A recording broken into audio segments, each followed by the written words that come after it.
샬롬, 이동춘 목사입니다. 오늘도 여러분의 삶이 주님의 평안으로 가득하시길 기원하며 하나님의 말씀을 나누겠습니다. 오늘 주시는 말씀은 요한복음 4장 43절에서부터 54절의 말씀입니다. 이 말씀 중에 49절에서부터 51절까지 읽겠습니다. 신하가 이르되 주여 내 아이가 죽기 전에 내려오소서. 예수께서 이르시되 가라 내 아들이 살아있다 하시니 그 사람이 예수께서 하신 말씀을 믿고 가더니 내려가는 길에서 그 종들이 오다가 만나서 아이가 살아있다 하거늘. 아멘. 요한복음 4장 43절로부터 54절 말씀을 본문으로 말씀을 믿고 가는 인생이라는 제목으로 요한복음 18번째 시간의 말씀을 나누도록 하겠습니다. 저는 오늘 본문을 읽으면서 예수님께 별명을 하나 지어드렸습니다. 투덜이 예수님. 별명이 너무 경망스럽다고요? 그렇지 않습니다. 저는 오히려 그래서 우리가 이런 예수님의 제자이구나 하고 기뻐했습니다. 동질감 때문이지요. 우리는 얼마나 많이 투덜거리며 삽니까? 다 예수님을 본받아서 그런 것이 아닌가 하고 생각하니 너무 기쁜 겁니다. 두 가지의 말씀 때문에 예수님은 투덜이이시다라는 생각을 하게 되었습니다. 하나는 44절이고 다른 하나는 48절 때문입니다. 44절입니다. 친히 증언하시기를 선지자가 고향에서는 높임을 받지 못한다 하시고 48절입니다. 예수께서 이르시되 너희는 표적과 기사를 보지 못하면 도무지 믿지 아니하리라. 분명 두 말씀은 모두 불평불만을 지니고 있습니다. 44절은 사마리아에 있다 갈릴리로 들어가시면서 하신 말씀이지요. 선지자가 고향에서는 높임을 받지 못한다는 것은 당연한 이야기를 하신 것이 아닙니다. 불평불만을 말씀하신 것입니다. 다른 데서는 존경을 받는데 고향에서는 잘 안다는 이유로 무시당한다는 것입니다. 예수님이 바로 그 처지라는 것이지요. 또한 48절은 물로 포도주를 만들어 주셨던 가나에서 하신 말씀입니다. 너희는 표적과 기사를 보지 못하면 도무지 믿지 아니하리라며 불평불만을 하셨습니다. 뭐가 보여야 아니면 뭐라도 보여줘야 믿는 사람들의 행태에 대해 비판하신 것입니다. 보이는 것만 믿는 사람들에게 속상하신 것이지요. 물론 44절의 불평불만도 48절의 불평불만도 모두 이유가 분명하다고 생각합니다. 충분히 그러실 수 있다고 생각합니다. 그러나 이 불평불만은 아쉽게도 민망한 일을 만났습니다. 뭘까요? 궁금하시죠? 예수님은 갈릴리로 들어가시면서 선지자가 고향에서는 높임을 받지 못한다며 불평하셨습니다. 그런데 상황은 정반대였습니다. 45절을 보실까요? 갈릴리에 이르심에 갈릴리인들이 그를 영접하니 이는 자기들도 명절에 갔다가 예수께서 명절 중 예루살렘에서 하신 모든 일을 보았음이더라. 무슨 일이 벌어졌나요? 배척이 아니라 오히려 환영을 받으셨습니다. 정반대의 일이 벌어졌습니다. 그러니 투덜이 예수님이라고 별명을 붙여드린 것은 좋은 아이디어라고 생각합니다. 그러면 48절은 어떤 상황을 맞았을까요? 그것도 44절과 마찬가지 상황을 만났습니다. 정반대의 일이 벌어졌습니다. 50절을 봅니다. 예수께서 이르시되 가라 내 아들이 살아있다 하시니 그 사람이 예수께서 하신 말씀을 믿고 가더니 분명 예수님은 사람들이 보고서야 믿고 보는 것 때문에 믿는다고 불평을 하셨습니다. 그리고 자신에게 아들을 고쳐달라고 청하는 왕의 신하도 못마땅하셨습니다. 그런데 왕의 신하는 가서 믿은 것이 아니라 믿고 간 것입니다.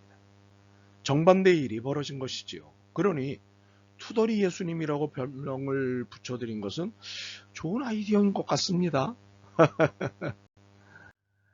그런데 혹시 투덜이 예수님은 단수가 높으신 하나님이신 것을 알고 계신가요? 본문에는 두 개의 사건이 나옵니다. 갈릴리 사람들의 예수님 환영과 왕의 신하의 아들을 고쳐주심입니다.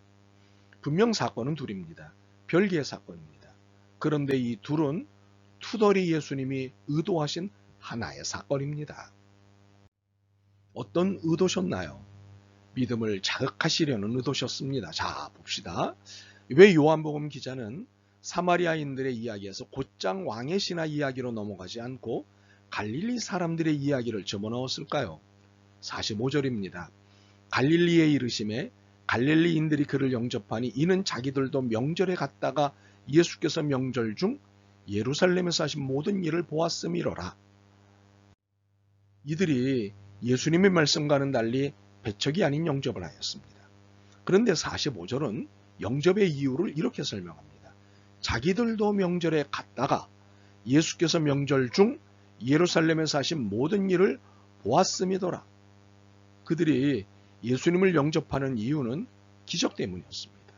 갈릴리의 유대인들은 기적만 요구했습니다. 반면 사마리아인들과 왕의 신하는 기적이 아닌 예수님의 말씀의 기초에 예수님을 믿고 받아들였습니다. 이처럼 상반된 두 태도를 명확하게 대비시키시기 위해 이 구절들을 삽입하셨던 것입니다.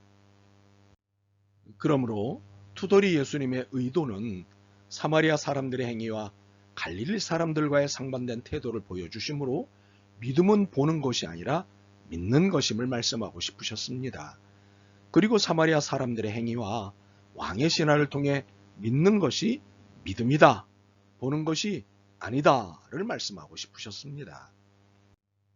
왕의 신하의 믿음은 첫 번째 표적이 있었던 갈릴리 가나에서 일어난 두 번째 표적이었습니다. 아들의 병을 고치려는 아버지가 예수님을 찾았습니다. 그리고 간청했습니다. 내 아들의 병을 고쳐주소서. 그런데 예수님은 빈정사신 것처럼 반응을 보이셨습니다. 너희는 표적과 기사를 보지 못하면 도무지 믿지 아니하리라. 그런데 그는 아들의 병이 낫기를 간절히 바라는 마음으로 끝까지 예수님께 매달렸습니다. 주여, 내 아이가 죽기 전에 내려오소서. 그리고 아직 아들의 회복을 눈으로 확인하기 전이지만 가라, 내 아들이 살아있다는 예수님의 말씀을 믿고 돌아가는 놀라운 순종을 보였습니다. 어떻게 되었습니까? 기적을 경험하였습니다. 51절에서 53절입니다. 내려가는 길에서 그 종들이 오다가 만나서 아이가 살아있다 하거늘 그 낫기 시작한 때를 물은즉 어제 7시에 열기가 떨어졌나이다 하는지라. 그의 아버지가 예수께서 내 아들이 살아있다 말씀하신 그때인 줄 알고 자기와 그 온 집안이 다 믿으니라. 아들의 병 고침을 받은 일뿐 아니라 온 집안이 이 일로 예수님을 믿어 구원에 이르는 은혜를 받았습니다. 이렇게 놀라운 은혜의 역사가 일어난 이유가 무엇입니까? 말씀을 믿은 결과였습니다. 가라는 말씀에 주저없이 간 것입니다. 믿은 것입니다. 믿는 것이 먼저였기 때문에 기적의 역사가 일어난 것입니다. 왕의 신하는 다른 사람들처럼 주님 증거를 보여주십시오, 표적과 이적을 눈으로 보여주십시오 라고 묻지 않았습니다. 예수님께서 하신 말씀을 믿고 갔습니다. 눈에 보이는 어떤 이적과 기사는 없습니다. 그저 주님의 말씀을 믿고 그 믿음과 함께 부둥켜 안고 갔습니다. 2번이나 죽을지도 모릅니다 라고 말할 정도로 간절하고 급했음에도 불구하고 주님의 치유 선포에 믿음을 가지고 길을 떠났습니다. 그때 어떤 일이 일어났습니까? 52절, 53절에서 예수님이 치유를 선포하신 그 시점부터 아들이 낫기 시작한 것을 설명합니다. 더 중요한 것은 53절 끝부분에 온 집안이 구원을 받게 되었다는 사실입니다.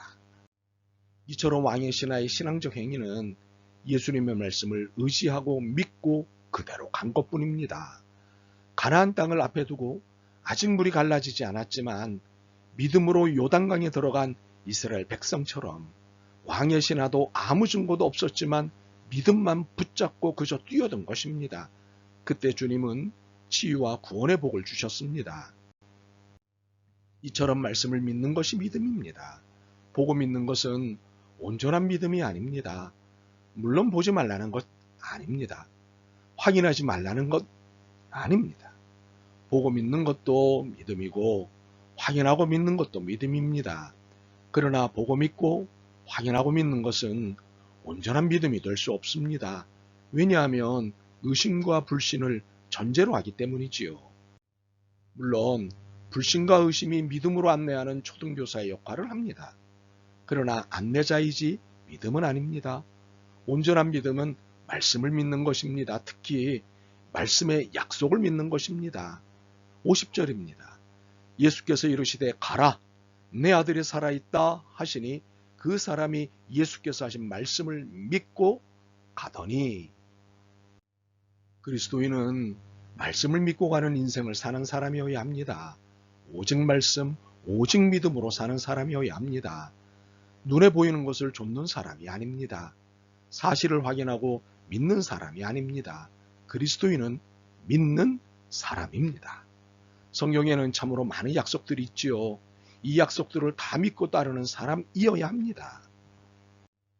물론 투덜이 예수님처럼 투덜거리며 예수님을 따르는 일이 더 많을지도 모르겠습니다. 여전히 눈에 보이는 것을 좇고 사실을 확인하는 태도를 자주 보일 수도 있을 것입니다. 그러나 이보다는 오직 말씀, 오직 믿음으로 사는 사람이 되면 좋겠습니다. 성경에 참으로 많은 약속들을 누릴 수 있는 믿음의 사람이 되었으면 좋겠습니다.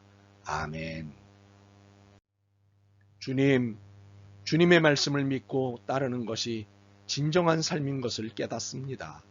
오직 말씀에 거하고 말씀의 모든 것을 걸게 하옵소서. 그리고 성경의 약속을 기대하겠습니다. 약속을 이루시옵소서. 예수 그리스도의 이름으로 기도드립니다. 아멘. 오늘도 여러분의 믿음과 삶을 응원합니다.